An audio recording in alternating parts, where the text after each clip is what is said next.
Hi. So I am discussing nowadays fluid mechanics. So in that series, one most important concept I am going to discuss is the Bernoulli equation. Okay. So let us try to understand what is this Bernoulli equation. हम लोग समझने की कोशिश करेंगे कि Bernoulli equation क्या है और इसका यूज कैसे करना है हमें इसके प्रॉब्लम को सॉल्व करने के लिए। ओके। तो बर्नौली इक्वेशन क्या बोलता है? तो बर्नौली इक्वेशन जो है वो किसके लिए अप्लाई होता है वो भी ध्यान देना है। तो Bernoulli equation we can only apply for incompressible, ऐसा लिक्विड जिसको कंप्रेस करने पे उसके वॉल्यूम में कोई चेंज ना हो जनरली, और नॉन विस्कस लिक्विड के लिए करेंगे। मतलब लिक्विड में विस्कोसिटी नहीं हो, फ्रिक्शन नहीं हो। Viscosity is one kind of friction in the liquid. Viscosity क्या होता है उस पे मैं आगे डिस्कस करने वाला हूँ, ठीक है। बट एक एन आइडियल फ्लूइड के लिए हम इसको देखते हैं, और ये बर्नौली इक्वेशन कहता क्या है उसको पहले हम देखते हैं, राइट। तो लेट से एक ऐसा पाइप है हमारे पास, ऐसा पाइप है और ये हमारा ग्राउंड है। तो ग्राउंड से हमारा जो हाइट है वो अलग अलग है, राइट। इस वाले जो क्रॉस सेक्शन है उसका जो हाइट है वो h2 है, और इस वाला जो क्रॉस सेक्शन है उससे जो हाइट है वो h1 है। और यहाँ पे जो हमारा स्पीड है वो v1 है, यहाँ पे हमारा स्पीड है वो v2 है लिक्विड का। ओके। और डेंसिटी ऑफ द लिक्विड दिया हुआ है, रो जो है वो डेंसिटी ऑफ द लिक्विड है। रो क्या है? डेंसिटी ऑफ लिक्विड है, डेंसिटी ऑफ लिक्विड है। और इस पॉइंट पे जो प्रेशर है लिक्विड का P1 है, इस पॉइंट पे जो प्रेशर है वो P2 है। तो जो बर्नौली इक्वेशन बोलता है कि ये जो P1 प्लस रो जी H1 plus half rho V1 का जो स्क्वायर होगा वो इक्वल टू किसके होगा? वो होगा P2 प्लस रो जी H2 plus half rho V2 के स्क्वायर। यहाँ पे हमारा प्रेशर, और इन जनरल इसको ऐसे भी बर्नौली इक्वेशन को हम लिख सकते हैं P plus rho g h plus half rho v square should be equal to क्या होना चाहिए? Constant, right. मतलब ये बोलता है कि pressure energy plus potential energy plus kinetic energy constant रहता है। बेसिकली जो बर्नौली इक्वेशन है ना वो बेस्ड है कंजर्वेशन ऑफ एनर्जी पे। ये it is based on conservation of energy, it is based on conservation of energy, right. तो बर्नौली इक्वेशन हमारा किस पे बेस्ड है? ध्यान से समझो कि बर्नौली इक्वेशन है क्या और इसको कैसे अप्लाई करेंगे। इस पे एक न्यूमेरिकल भी देखेंगे हम, इसका प्रूफ भी देख लेते हैं क्विकली कि कैसे इसको प्रूफ किया जाता है। ये जो P1 plus rho g h one plus half rho V1 square है equal to P2 plus rho g h two plus half rho V2 का square and that equal to constant, right. तो कैसे proof करते हैं इसको हम quickly देखते हैं, राइट। तो प्रूफ करने के लिए फिर से हम वही पाइप को ऐसे बनाते हैं, राइट। और यहाँ पे जो हमारा ये हो गया हमारा सरफेस अर्थ, मतलब। और यहाँ से हमारा क्या हो गया? ये हाइट h1 है, ये हाइट क्या है? h2 है। और यहाँ पे प्रेशर क्या है? P1 है। यहाँ पे प्रेशर क्या है? P2 है। यहाँ पे जो स्पीड है वो V1 है, यहाँ पे जो स्पीड है वो V2 है, राइट। अब क्या होगा कि लिक्विड किधर से किधर फ्लो करता है? Liquid flow from higher pressure to lower pressure. तो यहां से लिक्विड इधर फ्लो हो रहा है, इसका मतलब P1 है वो ग्रेटर देन P2 है, राइट। तो यहां से क्या होगा कि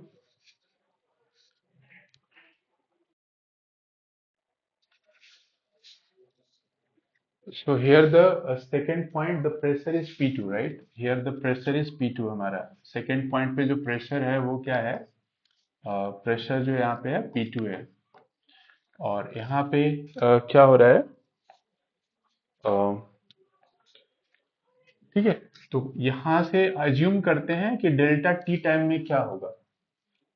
डेल्टा टी टाइम में, तो डेल्टा टी टाइम में ये लेट से ये जो फ्लूइड है यहाँ से यहाँ तक जाएगा, तो ये वाला जो लेंथ हो जाएगा वो v1 इंटू डेल्टा टी हो जाएगा। सिमिलर टाइम में ये क्या होगा, इधर लिक्विड इधर से इधर फ्लो होगा इतना, तो this length is equal to v2 into delta t हो जाएगा। और यहाँ पे एरिया ऑफ क्रॉस सेक्शन क्या है, A1 है, और यहाँ पे एरिया ऑफ क्रॉस सेक्शन क्या है, A2 है। तो यहाँ पे जो हमारा फोर्स इधर से लगेगा वो F1 का वैल्यू P1 इंटू क्या होगा, A1 होगा यहाँ पे। ओके। और यहाँ पे ये जो फोर्स है अपोजिट लगेगा, तो यहाँ पे जो फोर्स F2 की जो वैल्यू होगी वो क्या होगी, that is P2 into A2 होगा, राइट। अब नेट वर्क डन क्या होगा, नेट वर्क डन होगा वो F1 into displacement, hair displacement, ये हम इसको बोल सकते हैं डेल्टा x1, और इसको बोल सकते हैं हम डेल्टा x2। तो ये F1 इंटू डेल्टा x1 हो जाएगा and minus F2 into delta x2 हो जाएगा। माइनस क्यों, क्योंकि इधर जो फ्लूइड का फ्लो है वो अगेंस्ट द क्या हो रहा है, वो अगेंस्ट द फोर्स हो रहा है, इसलिए नेगेटिव वहां पे कंसीडर होगा, राइट। तो ये जो वर्क हो जाएगा बेसिकली F1, F1 कितना हो जाएगा हमारा, P1 into A1, and this delta x1 जो हो जाएगा हमारा V1 इंटू डेल्टा टी हो जाएगा, minus P2 into A2 V2 delta t हो जाएगा। तो this is like P1 into delta V minus P2 into delta V। ये डेल्टा V जो है ना, कैपिटल V है, ये ध्यान से देखो, ये जो डेल्टा V है, ये डेल्टा V, ये डेल्टा V, ये डेल्टा V, ये स्पीड नहीं है, ये चेंज इन द वॉल्यूम है, क्योंकि ये area into speed into time, area into speed जो देता है वो वॉल्यूम फ्लो रेट देता है into time, that is the volume. और ये हो गया हमारा work done.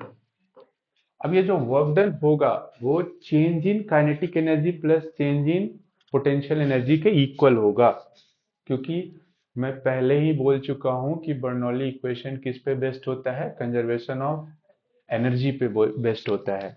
So here del W should be equal to change in kinetic energy, that is delta M into V2 का स्क्वायर माइनस V1 का square plus delta M into GH2 minus H1। Work done equal to change in kinetic energy plus change in potential energy, right. तो work done का value कितना आ जाएगा हमारा, what is the value of the work done, the value of the work done is how much, P1 into delta capital V minus P2 into delta capital V, and this delta M half, delta M is how much, capital V into rho into V2 square minus V1 का square and plus, right, and plus delta V into rho into G H2 minus H1। ये देखो, ये volume हर जगह क्या हो जाएगा, cancel हो जाएगा, ये volume, this volume will cancel out. So now we are left with P1 minus P2 equal to rho half rho V2 का स्क्वायर माइनस V1 का square plus rho G H2 minus H1। So this is going to give, if you take all the one side, then it is going to give P1 plus half rho V1 का square plus rho GH1 equal to P2 plus half rho P2 का square plus रो GH2, ठीक है। तो ये हो गया proof of Bernoulli equation. This is proof of the Bernoulli equation. अब हम एक क्वेश्चन देखते हैं, right. We can see one question based upon this. ठीक है, ये क्वेश्चन क्या बोल रहा है कि water flow through a horizontal tube. अच्छा, जब भी हॉरिजॉन्टल हो तब क्या करना होता है? लेट से अगर जो ट्यूब हमारा हॉरिजॉन्टल हो जाए, राइट, ऐसा, ये ट्यूब समटाइम्स ऐसा हॉरिजॉन्टल हो गया ऐसा, तो उस समय क्या होगा कि उसका जो सेंटर का डिस्टेंस हम देखते हैं, तो सेंटर का डिस्टेंस अगर जो सेम हो जाता है, लेट से h1 और h2 दोनों सेम हो गया, दैट इक्वल टू h, तो ये ना, ये जो रो g h one row g h to वाला पार्ट कैंसल आउट हो जाएगा। तो सिर्फ क्या रह जाएगा हमारा P1 plus half rho V1 का स्क्वायर जो हो जाएगा वो P2 प्लस कितना हो जाएगा, रो V2 का स्क्वायर हो जाएगा। इसे स्पेशल केस ऑफ क्या हो गया, बर्नौली इक्वेशन हो गया। अगर जो पाइप हॉरिजॉन्टल है और उसका क्रॉस सेक्शनल एरिया चेंज हो रहा है, तो उस केस में हम ये जो रो जी एच वन है रो जी एच टू को क्या कर देंगे, कैंसिल आउट कर देंगे। ठीक है, तो यहाँ पे क्या है, ये क्वेश्चन में ये जो पाइप है ना हॉरिजॉन्टल रखा हुआ है, राइट। तो हम बर्नौली इक्वेशन लगाएंगे तो सिर्फ क्या लिखेंगे, बर्नौली इक्वेशन। अच्छा, ये जो है ना, वो यहाँ पे देखेंगे कि ये जो डिफरेंस जो वाटर का दे रहा है, यहाँ पे 5 सेंटीमीटर या दिखा रखा है, ये ओपन है। तो इस क्वेश्चन में क्या क्या दिया हुआ है और क्या पूछ रहा है उसको हम क्विकली समझने की कोशिश करेंगे। The water flow through a horizontal tube as shown in the figure. The difference in the height between the water column in the vertical tube is 5 centimeter and the area of cross section at A and the B are 6 cm square and 3 cm square respectively. The rate पूछ रहा है, rate of flow. Rate of flow means they are asking the rate of flow means they are asking the volume flow rate. They are asking the dV, d capital V by dt. That is also given as area. So we will try to find here the area. It's already given, that is 6 cm square here, and this 6 cm square area is given here, and the smaller side it is 3 cm square. This is your A2, right? So if suppose we find A1 and V1, then the problem is solved.